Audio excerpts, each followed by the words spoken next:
student, my name is Sheikh Saddam and I welcome you all on my YouTube channel Golden Tutorial। और आज हम सीखेंगे exercise number 3.5 circle की। बहुत easy exercise है और स्कोरिंग एक्सरसाइज है। उसके पहले हम लोग जो है कुछ इंट्रोडक्शन पार्ट देखेंगे जहां पे आप लोगों को हेल्प होगी कि पूरी एक्सरसाइज कैसे सॉल्व करना है।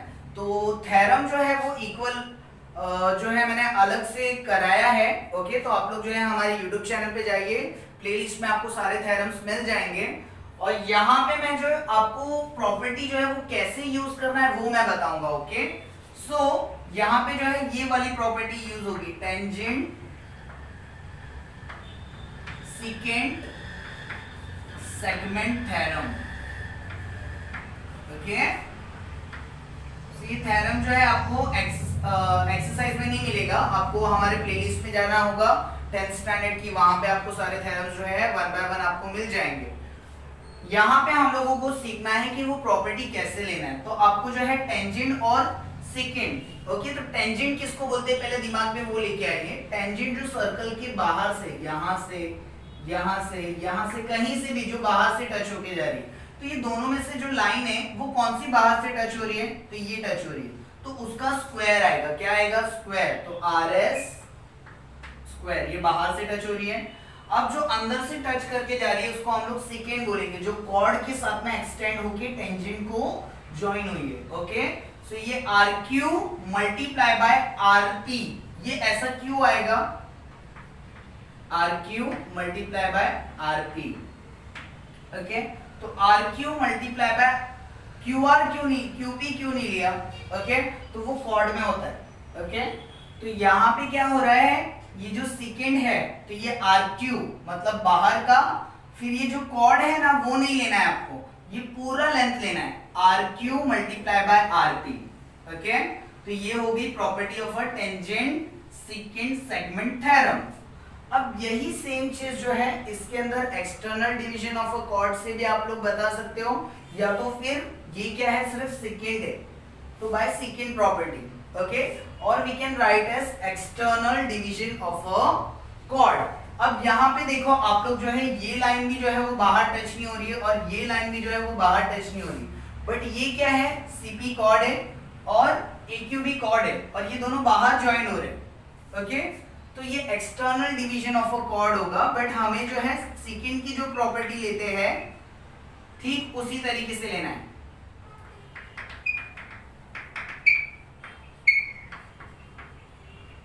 ओके, तो external division of a cord, तो ये जो ये इक्वल के बाद वाला लिया ना हम लोग ने, R Q multiply by R P, तो उसके अंदर भी वैसे ही लेना है, बाहर का लेना है और ये अंदर का नहीं लेना है, आपको पूरा लेना है, B Q multiply by B A. तो वैसे ही जैसे ऊपर का किया वैसे नीचे का भी आएगा, BP multiply by B C, BP multiply by BC। तो एक्सटर्नल का अगर ऐसा होता है तो internal division of a chord में क्या होगा, जैसे कि अंदर जो है कॉर्ड जो है मल्टीप्लाई किए हुए दिख रहे हैं आपको, तो AO मल्टीप्लाई बाय OC और ये क्या है DO multiply by OB। Okay, तो इसके अंदर पूरा और आधा करने की जरूरत नहीं है, इसके अंदर आपको डायरेक्टली इक्वल लेंथ से लेना है, AO मल्टीप्लाई बाय OC और DO multiply by OB। Okay, तो ये आपको 1 मार्क के लिए ऐसे ही क्वेश्चन में पूछ भी सकता है और उसके अंदर वैल्यूज जो है वो डाल के आपको आंसर लेके आना है। 2 मार्क्स के लिए जरूर आता है आपको एग्जाम में। ओके, तो हम लोग जो है अभी एक्सरसाइज स्टार्ट करते हैं। आई होप सो आपको ये जो है अच्छे तरीके से समझ में आ गया होगा, टेंजेंट सेकेंड सेगमेंट थ्योरम किसको बोलते हैं और कॉर्ड्स की प्रॉपर्टी जो है वो कैसे लेते हैं। ओके, तो आइए दोस्तों स्टार्ट करते हैं exercise. Thank you so much.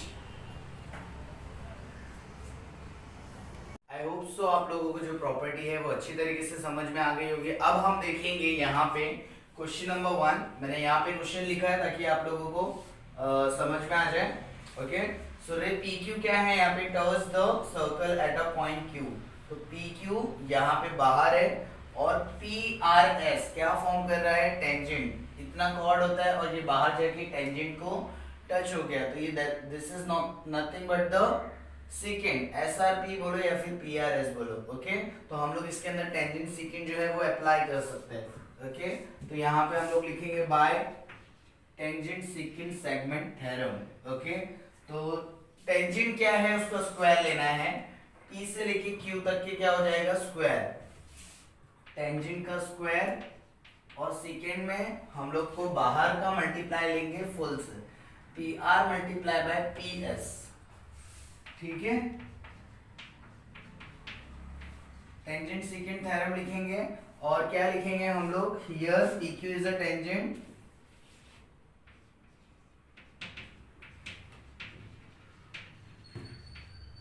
And PRS is a second,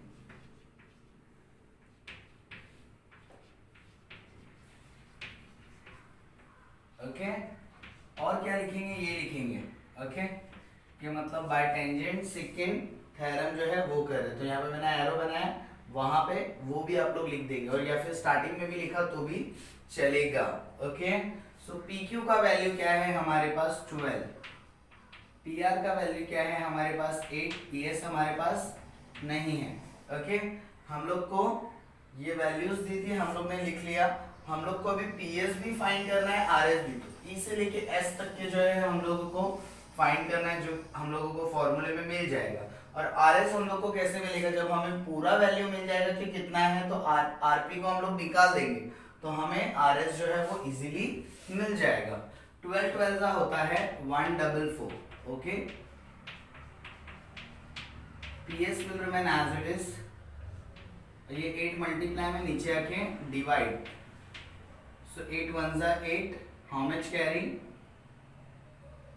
6 carry, तो 8 8 जा 64, so PS का वैल्यू कितना हो गया 18। so my dear student, P से लेके S तक के 18 है, तो RS कितना होगा, तो दिमाग में आ गया होगा आप लोग को, 18 में से ये 8 को निकाल देंगे तो ये कितना होगा 10 होगा। तो वैसे ही करना है, कोई बड़ी बात नहीं है। सो P से लेके S तक के कैसे फॉर्म हो रहा है, PR plus RS, okay, because they are coming in a collinear points, okay, P dash R dash S, okay. So PS कितना है हमारे पास 18 है, PR कितना है 8 है, RS हमें पता नहीं, RS will remain as it is। ये प्लस 8 उधर जाएगा तो क्या हो जाएगा, -8 हो जाएगा, 18 में से 8 गया 10। बहुत सिंपल एक्सरसाइज है। ठीक इसी की तरह क्वेश्चन नंबर 3 जो है उसके अंदर थोड़ा सा जो है आपको और चीज फाइंड करना है, इसी की तरह क्वेश्चन नंबर 3 है। तो देखते हैं हम लोग अभी question number 2, okay. Thank you so much.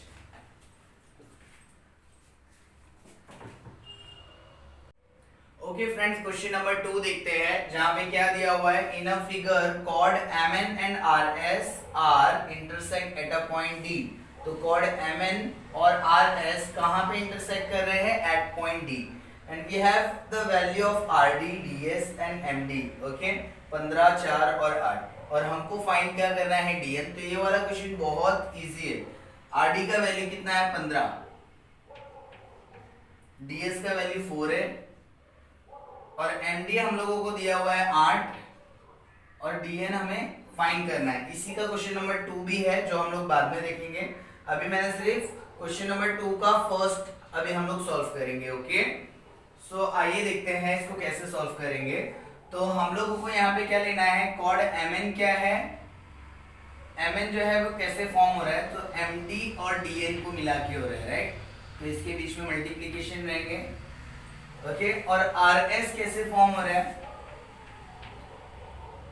RD multiply by DS लेंगे उसके अंदर, ओके।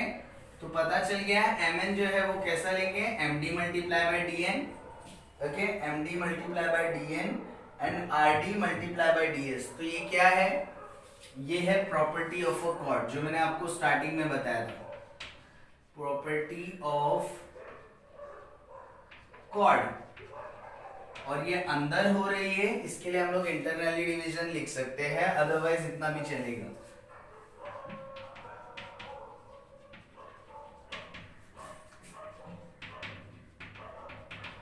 तो जितनी वैल्यू दी है हम लोग इसके अंदर पुट अप करेंगे, okay. MD multiply by DN और RD multiply by DS। M D कितना दिया है 8 और डी एन हमें नहीं दिया है as it is. R D कितना दिया है 15 और डी एस कितना दिया है हमें 4। ओके 8 मल्टीप्लाई में तो नीचे जाके डिवाइड हो जाएगा, क्या हो जाएगा डिवाइड। तो 15 मल्टीप्लाई बाय 4 ऐसे ही रहेगा, 8 मल्टीप्लाई नीचे आके डिवाइड।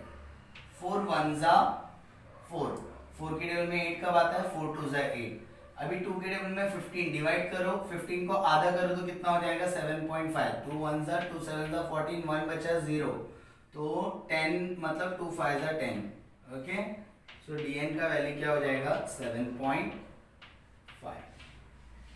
ओके तो आई होप सो यहाँ तक कि आपको समझ में आया है। ये सब जितना छोटा है इसका सेकंड वाला थोड़ा उतना सा बड़ा है, क्योंकि वहां पे जो है वैल्यू थोड़ा सा अलग दी है। तो मैं आपको अभी जो है क्वेश्चन नंबर 1 को ही जो है यही प्रॉपर्टी यूज करते हुए आपको मैं बताऊंगा इसका क्वेश्चन नंबर 2 कैसे करना है। ओके तो देखते हैं हम लोग इसके आगे का solve. Thank you so much. Okay friend, question number 1 जैसे हम लोग ने किया है वैसे ही क्वेश्चन नंबर 2 करना है, सेम प्रॉपर्टी लेना है, बट यहाँ पे जो है थोड़ा सा ट्विस्ट है। आर एस का वैल्यू कितना दिया है 18, आर से लेके एस तक के जो है आपको 18 दिया गया है, राइट। और एम डी 9 दिया है और ये 8 दिया हुआ है। ओके इतना 8 है और यहाँ से लेके यहाँ तक के 9, तो ये पूरा कितना हो गया वो तो हम लोगों को करने की जरूरत नहीं है, क्योंकि हम लोगों को सिर्फ आर डी मालूम करना है। तो या तो आर डी या तो डी एस दिया होता तो हम लोग ये फाइंड कर सकते थे जैसे हम लोग ने क्वेश्चन नंबर 1 किया, बट यहाँ पे जो है हम लोगों को पूरा आर एस दिया है 18। ओके सो आर से लेके एस तक के आपको 18 दिया है, राइट। बट आर एस के अंदर ना ही मुझे आर डी पता है कितना है, ना ही मुझे डी एस पता है कितना है। आर से लेके एस तक के कैसे फॉर्म हो रहा है R D plus D S, they are collinear point R D और एस। ओके अब प्रॉब्लम ये हो रहा है कि ये पूरा 18 दिया है, तो उसके अंदर से आर डी कितना है और डी एस कितना है वो पता नहीं है। तो आप या तो आर डी को एक्स ले लो तो आपको डीएस पता चल जाएगा, या तो डीएस को एक्स ले लो तो आपको आरडी पता चल जाएगा। ओके तो हम लोग ले लेते हैं लेट, दोनों में से किसी को एक एक्स ले लेंगे, तो डीएस को एक्स लेते हैं हम लोग। डीएस की जगह हम लोग अगर एक्स पुट करते हैं तो आरडी कितना होगा, आरडी नहीं पता है मुझे। ओके सो आरडी मैं ऐसे ही रखूंगा, प्लस एक्स इक्वल के उस साइड जाएगा तो minus x. Okay so RD DS का वैल्यू क्या हो गया x हो गया और आरडी का वैल्यू हो गया 18 minus x. Okay for example अगर ये टोटल 18 है, अगर मेरा x का वैल्यू 8 आता है तो ये कितना हो जाएगा 10। कैसे 10 आ रहा है 18 माइनस 8, तो 18 माइनस एक्स, 18 माइनस एक्स की वैल्यू कितनी हो जाएगी जो भी आरडी की वैल्यू आएगी। ओके जो भी डीएस की वैल्यू आएगी हम लोग पुट अप करेंगे इसके अंदर और माइनस कर देंगे तो हमको आरडी मिल जाएगा। अब हमने पिछले सम में कैसे किया था वैसे ही करना है by the property of a cord.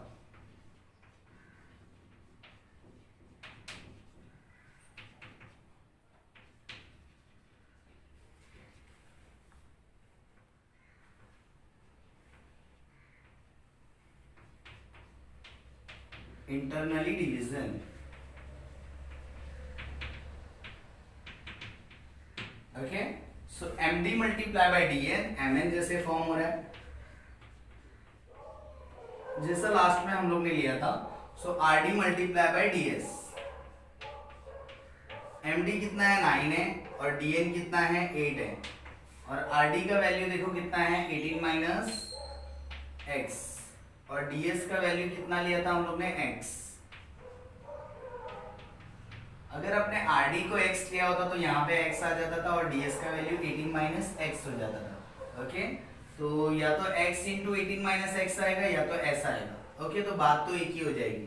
सो 9 8 से कितना हो जाता है 72, और यहाँ पे 18 माइनस एक्स, दो चीजें इसके लिए मैंने ब्रैकेट लिया है, x into 18x, x into x square. Okay minus x square equal के इस साइड आया प्लस एक्स स्क्वायर हो गया, प्लस 18 इक्वल के इस साइड आया माइनस 18 हो गया, और ये प्लस 72 है इक्वल टू 0। तो आप लोग या तो इसको स्प्लिटिंग मिडिल टर्म से फाइंड करो या तो आप इसकी वैल्यू जो है फॉर्मूला मेथड से करो, दोनों एक ही आएगा आपको। ओके सो 72 है प्लस 72 और -18 चाहिए। ओके, 9 8 72 होता है। ओके, -18 है तो ये माइनस प्लस है, तो माइनस प्लस में क्या आता है यहाँ पे माइनस माइनस। ये आप लोग ने अलजेब्रा में क्वाड्रेटिक इक्वेशन जो है वो वहां पे आपने सीखा होगा। ओके, फैक्टराइजेशन वाला जो एक्सरसाइज है उसमें मल्टीप्लाई करने पे 72, बीच का नंबर है 18। ये तो बचपन से हम लोग स्प्लिटिंग मिडिल टर्म करते ही आ रहे हैं। ओके, फैक्टराइज वाले चैप्टर के अंदर। सो 9 8 72 ले सकते हैं, 9 8 72, बट हम लोग को -9 -8 कितना -18 नहीं मिल रहा है, तो ये नहीं आएगा। और 12 6 72 ले सकते हैं, 12 6 कितना होता है 6 2 12, 1 कैरी, 6 1 6, 6 + 1 7, मतलब 12 6 72 होता है। और 12 और 6 कितना होता है 18 भी होता है। तो हम लोग ये वाला ले सकते हैं सेट, -12x -6x + 72। ये 72 को ऐसे ही लिखा, x² को ऐसे ही लिखा, -18 को क्या कर दिया -12 -6। ओके, जो मेरी दोनों कंडीशन वेरीफाई होने के बाद में राइट आ रहा है।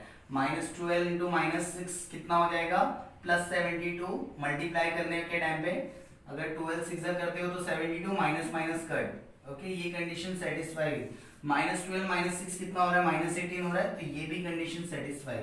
इसके लिए हम लोगों को यहाँ पे लेना है, नहीं तो 9 8 72 होता है, बट -9 और -8 आपको जो है 18 नहीं मिल रहा था। ओके, सो x² इधर x² जो है ये लोग दोनों के बीच में जो है देखेंगे क्या कॉमन आ रहा है, x कॉमन आ रहा है। दोनों में x है, दोनों में 12 तो नहीं है, तो दोनों में x से x बाहर गया, इधर x बच गया, इधर क्या बच गया 12। ओके, यहाँ पे माइनस, दोनों में क्या आ रहा है कॉमन, 6 के टेबल में 72 आता है, यस आता है। 6 बाहर चले गया, x का x लिखेंगे। 6 के टेबल में 72 कब आता है 6 के टेबल में 12 आता है। ओके, और ये माइनस की वजह से अंदर की साइन चेंज। अब x -12 यहाँ दोनों जगह आ गया, तो x -12 हम लोग ले लेंगे बाहर। ओके, तो फर्स्ट वाले में क्या बच गया x, सेकेंड वाले में बच गया -6। ओके, तो ये साइड हम लोग क्या है, तो हम लोग इसके आगे क्या ले लेंगे 0। सो x -12 = 0 और x -6 = 0। x ऐसे रहेगा, -12 इक्वल के उस साइड गया तो +12, और x ऐसे रहेगा, -6 उस साइड जाएगा तो +6। तो x का वैल्यू 12 भी हो सकता है, x का वैल्यू 6 भी हो सकता है। ओके, सो ये अगर 12 रहा तो ये 6 होगा, और अगर ये 6 रहा तो ये 12 होगा। ओके, समझ में आया आप लोगों को? अब लोग यहाँ पे सॉल्व करते हैं। ओके, क्या लिखेंगे, इफ x = 12, तो x कौन है, x है ds। ओके, तो ये ds क्या हो जाएगा 12। ओके, और rd कितना हो जाएगा, rd का वैल्यू है 18 - x, rd का 18 - x है। सो 18 - 12, 18 - 12 कितना होता है 6 होता है। ओके, अगर x का वैल्यू हमने 12 लिया तो ds 12 हो जाएगा और rd 6 हो जाएगा। उसी का उल्टा ले लो, अगर ये फर्स्ट वैल्यू हम लोग ने लिया तो हम लोग का ऐसा आंसर आएगा, और अगर हम लोग x का वैल्यू 6 लेते हैं तो क्या होता है हम लोग वो देखते हैं। ओके, इफ, ओके, तो मैं यहाँ पे थोड़ा सा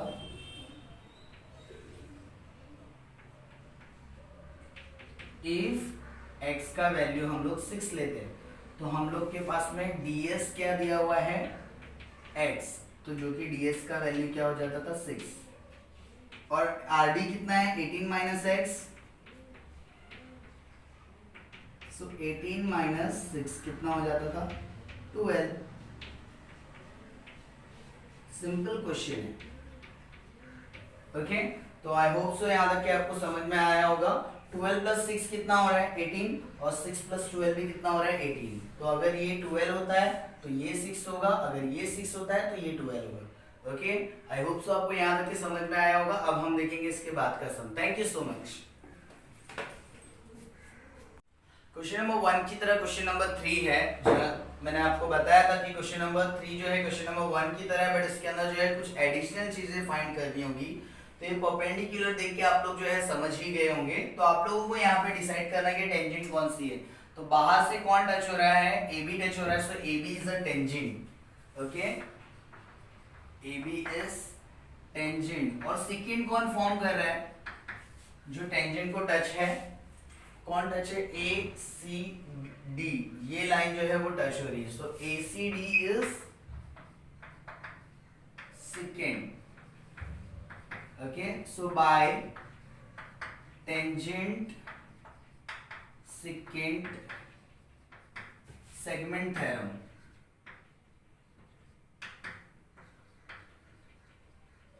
तो जब भी आप लोग जो है टेंजेंट सेकेंड थ्योरम जो है अप्लाई कर रहे हैं, तो आप लोगों को ये लिखना जरूरी है कि उसके अंदर टेंजेंट कौन सी है और सेकेंड कौन सी है। ओके, तो आप लोगों को पता है कि ये जो है कैसे लेते हैं हम लोग, ए बी स्क्वायर। ओके, जो टेंजेंट होती है उसका square, so A B square equal to, जो सेकेंड होती है उसके अंदर पहले बाहर का लेते हैं हम, A C multiply by A D, A C multiply by A D. Okay, तो यहाँ पे हमें जो है पहला वाला वैल्यू जो है वो मिल जाएगा AD का वैल्यू। ओके, सो AB का वैल्यू जो है वो 12 है, AC का वैल्यू जो है वो 8 है, मल्टीप्लाई बाय AD। 12 12 जा 144, 8 मल्टीप्लाई में इधर आके क्या हो जाएगा, डिवाइड। तो AD ऐसे ही रहेगा उधर, 8 मल्टीप्लाई में नीचे आके डिवाइड। So 8 1 जा 6 कैरी हो जाएगा, 8 8 जा 64। AD का वैल्यू क्या हो गया मेरा, 18। सो A से लेके अगर D तक के 18 है, राइट, तो हमें क्या पूछ रहा है कि DC कितना होगा। तो ये टोटल 18 है, तो 8 चला गया तो ये कितना आ जाएगा, 10। तो क्वेश्चन नंबर 1 की तरह ये पूरा सिमिलर है। तो आप लोग मुझे ये बताओ A से लेके D कैसे फॉर्म हो रहा है, A से लेके D कैसे फॉर्म हो रहा है, AD plus DC, right, Q there in a collinear point A D C। Okay, so AD कितना है हमारे पास, 18 है, और AC कितना है, AD plus sorry AC plus CD आएगा। CD बोले या तो AC प्लस CD, A से लेके D कैसे फॉर्म हो रहा है, AC plus CD। Okay, CD बोले या तो DC बोले, बात एक ही है। ओके, AC का वैल्यू है हमारे पास 8, DC हमें नहीं पता, तो DC ऐसे रहेगा, प्लस 8 इक्वल के उस साइड जाएगा तो -8, 18 माइनस 8 कितना होगा, 10। तो ये मेरा सेकंड वैल्यू फाइंड हो गया, DC का वैल्यू 10। उसको सीधा करके लिख दो। ओके, या तो फिर ऐसे रहने दो तो भी चलेगा क्योंकि DC तो लिखा होगा। अभी D से लेके C तक की कितना है, टोटल हमारे पास 10 है, तो DE कितना होगा। तो आप लोग देख रहे हो कि OE किसको है, परपेंडिकुलर है। अगर परपेंडिकुलर है तो दोनों साइड जो है सेम सेम हो जाएगा, कॉन्ग्रुएंट हो जाएगा, सेम पार्ट में डिवाइड कर दिया होगा। सो हम लोग यहाँ पे लिखेंगे OE इज परपेंडिकुलर। क्वेश्चन में दिया है ना, segment OE is perpendicular to segment DC, right. अगर परपेंडिकुलर है तो ये दो चीज जो है वो सेम हो जाएगी। ओके, DE और EC जो है वो सेम हो जाएगी, और ये दोनों किसके हाफ रहेंगे, फुल के। Okay, so half of full कितना हो रहा है, ये DE और EC ये दोनों हाफ हाफ हो जाएंगे। तो फुल कौन होगा, D से लेके C, तो वो उस लोग के आधे हो जाएंगे। सो हाफ ऑफ 10 कितना आ जाएगा, 5, ठीक है। 10 का आधा कितना होता है, 5 होता है। 2 1 जा 2 5 जा 10, और ये 5 1 जा आंसर, लास्ट आंसर क्या हो जाएगा, 5। सो DE और EC का वैल्यू हो जाएगा 5 5। तो 5 + 5 भी करो तो आपको कितना मिलेगा, देखो 5 + 5 10। तो मेरी कंडीशन जो है वो सेटिस्फाई हो रही है, DE AD और DC, तो तीनों वैल्यू आ चुकी है। आई होप सो आपको यहाँ तक के समझ में आया होगा। अब हम देखेंगे question number 4। Thank you so much.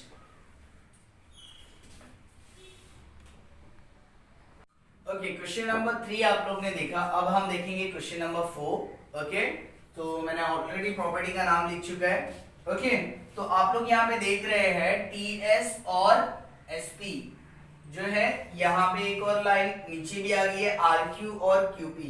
तो यहाँ पे हम लोगों को टेंजेंट नहीं मिली, तो टेंजेंट सेकेंड थ्योरम हम लोग नहीं ले सकते। ओके, बट ये एक्सटर्नली डिवीजन है और यहाँ पे सेकेंड बन रहा है टीएस और एसपी। ये टीएस जो है वो कॉर्ड है और क्यूआर जो है वो कॉर्ड है, बट ये लोग बाहर ज्वाइन हो रहे हैं पी के पास में। Okay, so the by the property of a cord externally division, ये हम लोग ने किया था। तो हम लोग कैसे लेते थे, md मल्टीप्लाई बाय dn और यहाँ पे rs था, सो rd multiply by ds। But यहाँ पे हम लोग ऐसा नहीं लेंगे ts मल्टीप्लाई बाय sp और rq मल्टीप्लाई बाय qp, ऐसा नहीं लेना है। हम लोगों को यहाँ पे सिर्फ सेकेंड की प्रॉपर्टी लेना है, ps मल्टीप्लाई बाय पूरा pt और pq multiply by pr। Okay, so ये एक्सटर्नली डिवीजन। अगर इंटरनली डिवीजन है तो डायरेक्टली मल्टीप्लाई कर सकते हैं, md मल्टीप्लाई बाय dn और rd multiply by ds। But externally रहेगा तो आपको ऐसा करना है, ps multiply bye pt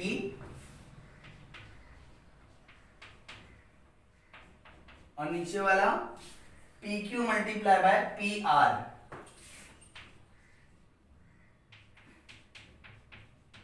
okay, so ps का वैल्यू कितना है, ps का वैल्यू है 8 और pt का वैल्यू कितना है नहीं मालूम।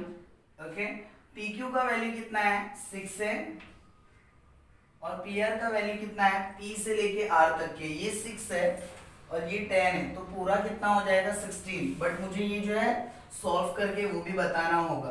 ओके, तो हम लोग क्या ले लेंगे यहाँ पे, मैं यहाँ पे कर देता हूँ। ओके, सो p से लेके r तक के कैसे फॉर्म हो रहा है, p से लेके r तक के कैसे फॉर्म हो रहा है, ps pq plus qr।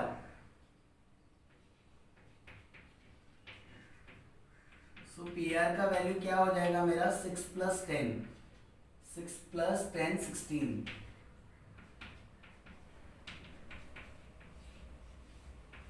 Okay, 10 10 6 कितना हो गया 60 और ये 8 मल्टीप्लाई में,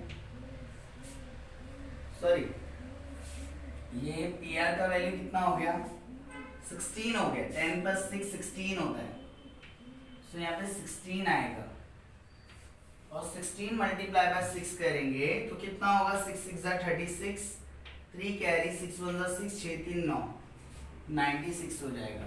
ओके, तो ये 8 मल्टीप्लाई में नीचे आ जाएगा।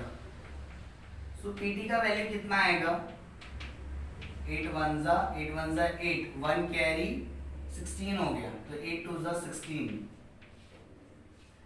सो p से लेके अगर t तक के 12 है और ये 8 है, तो अंदर का वैल्यू कितना हो जाएगा 4। ओके, तो इस वजह से हम लोगों को pt मिला, बट उससे हम लोग ts फाइंड ऐसे करेंगे, p से लेके t तक के कैसे फॉर्म हो रहा है, ps plus st, right, ps plus st। अभी pt कितना दिया हुआ है 12 दिया हुआ है, ps कितना है हम लोगों को क्वेश्चन में, ps 8 है। ओके, जो डायग्राम में भी लिखा हुआ है, st ऐसे ही रहेगा, प्लस 8 इस साइड जाएगा तो -8, 12 माइनस 8 कितना होता है 4। Okay, which is the required answer for the given question. ts पूछा हुआ था और ts हम लोग ने फाइंड किया है। Okay, so I hope so आपको यहाँ तक के समझ में आया होगा। अब हम देखते हैं इसके बाद का sum. Thank you so much. Exercise का लास्ट सम है और उतना ही इंपॉर्टेंट और बहुत इजी सम है। बस क्वेश्चन के अंदर जो है डायग्राम जो है वो थोड़ा सा डेंजर दिखता है बच्चों को, बट ये बहुत इजी है। Okay, DE multiply by GE equal to 4R²। जहां पे प्रूफ दैट आ जाता है वहां पे बच्चे घबरा जाते हैं, बट बहुत सिंपल है। ओके, सेगमेंट EF क्या दिया गया है, डायमीटर। E से लेके F तक के क्या है, डायमीटर है। तो हम लोग जो चीज दी गई है वो हम लोग लिख लेते हैं, EF is a diameter. Okay, so E से लेके F तक के कैसे फॉर्म हो रहा है, देखिए EH प्लस HF। सो EH क्या है मेरा, अगर ये पूरा डायमीटर है तो ये क्या हो जाएगा रेडियस, और ये भी क्या हो जाएगा रेडियस, और रेडियस क्या होते हैं सेम, तो R प्लस RE लिखता हूं मैं।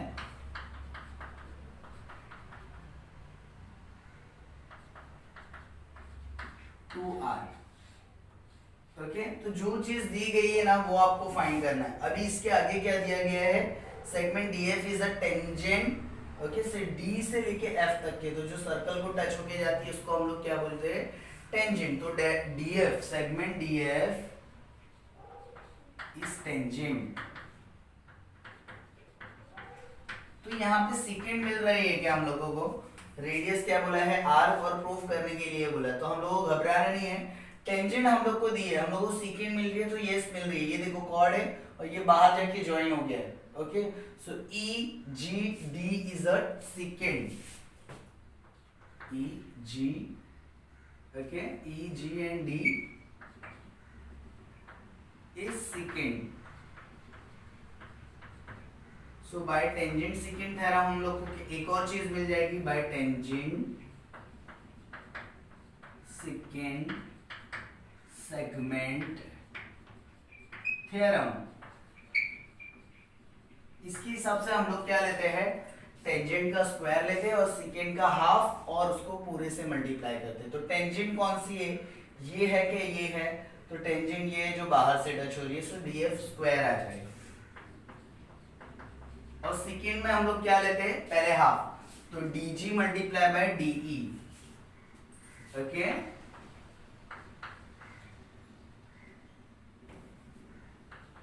अब आप क्या बोलोगे कि सर अभी तक के भी है, आंसर जो है नहीं आया है, DE multiply by GE equal to 4r²। तो क्वेश्चन में जितनी चीज दी थी उतनी तो मैंने सॉल्व कर दी। ओके, अब आगे जो है यहाँ पे रेक्टेंगल जो है वो राइट दिया है, राइट एंगल ट्राइंगल दिया है, राइट। तो इसके अंदर एक ही प्रॉपर्टी अप्लाई होती है मोस्टली, एक तो पाइथागोरस थ्योरम, एक तो 30 60 90 और 45 45 90। तो उतना तो हम लोगों को सोचना नहीं है क्योंकि 30 60 और 45 45 एंगल जो है दिए नहीं है, तो हम लोग पाइथागोरस ही ले सकते हैं। तो 90 कौन है, in triangle DFE, angle F क्या है 90, तो 90 के सामने वाला हाइपोटेनियस, तो hypotenuse square equal to side 1 square plus side 2 square, क्या हो जाएगा, पाइथागोरस थ्योरम।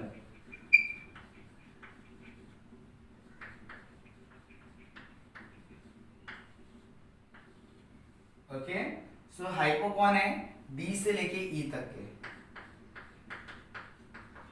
और साइड 1 कौन है, ऐसा DF, और एस साइड 2 कौन है, नीचे वाला EF। मुझे क्या चाहिए, मुझे चाहिए DE multiply by GE equal to 4r²। तो मुझे ये 2r जो है वो पुट करना होगा EF में, तो EF यहाँ है, सो EF के अंदर 2r पुट करेंगे तो आ जाएगा, यस आ जाएगा। और ये DF का क्या करेंगे, DF तो हमें पता नहीं है, राइट, कितना, और DE भी हमें कहीं पे भी पता नहीं है। ओके, सो मैं क्या करता हूँ, ये 2 2 4 पहले निकाल लेते हैं हम लोग, 4r² और ये DE²। अब ये जो है प्लस में इस साइड आके क्या हो जाएगा, माइनस, और वहां पे 4r² ऐसे ही रहने दो। ओके, ये प्लस में था, इक्वल के उस साइड गया माइनस, क्यों, क्योंकि मेरे को 4r² जो है वो अकेले चाहिए, यहाँ पे स्मॉल r है तो मैं भी स्मॉल r लिखता हूँ। ओके,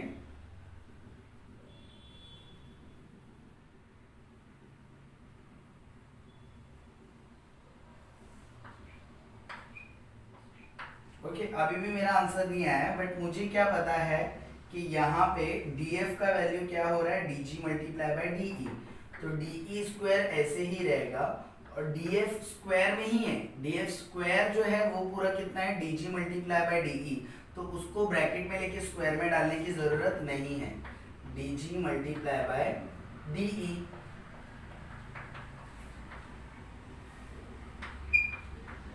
अब दोनों जगह देखो DE कॉमन आ रहा है, तो DE बाहर चले गया, इसके पास 2 DE है तो इसके पास DE बच जाएगा, माइनस ये DE बाहर चले गए, यहाँ पे बचा DG।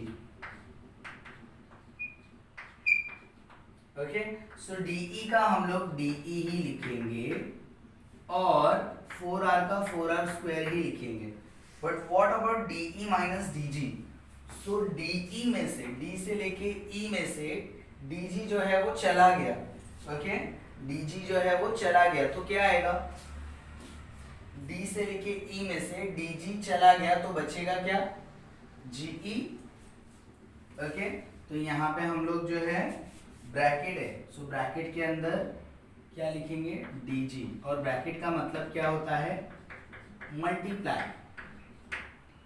Okay, so equal to 4r²।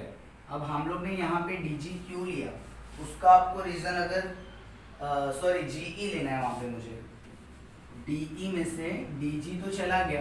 Okay, तो जी ई आएगा यहाँ पे।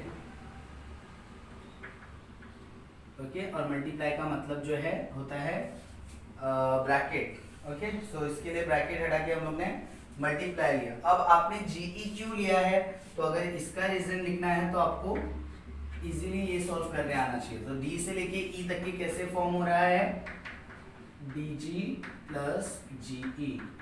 अभी जी ई को ऐसे ही रहने दो, ये प्लस डी जी उस साइड जाएगा तो क्या हो जाएगा, माइनस डी जी।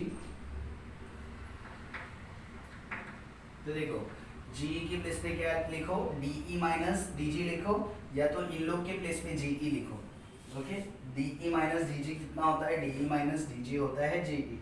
इसके लिए यहाँ पे जी ई आ गया, हैंस प्रूफ खत्म।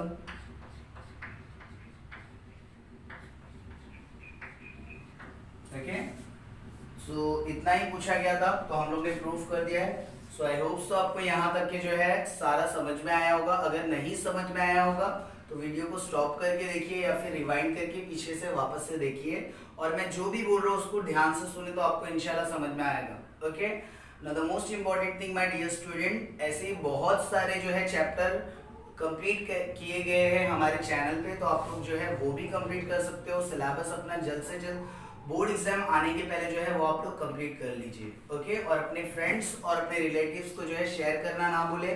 कमेंट सेक्शन में अगर आपको कुछ डाउट्स है तो वहां पे कीजिए आप लोग कमेंट्स, डाउट्स जो भी है आपके, या तो फिर आप लोग एक थैंक्स मैसेज करें, जिससे मुझे ये समझ में आएगा कि जो मैं आपको पढ़ा रहा हूँ वो आपको समझ में आ रहा है। थैंक यू सो मच, मिलते हैं हम लोग नेक्स्ट वीडियो में। Thank you so much.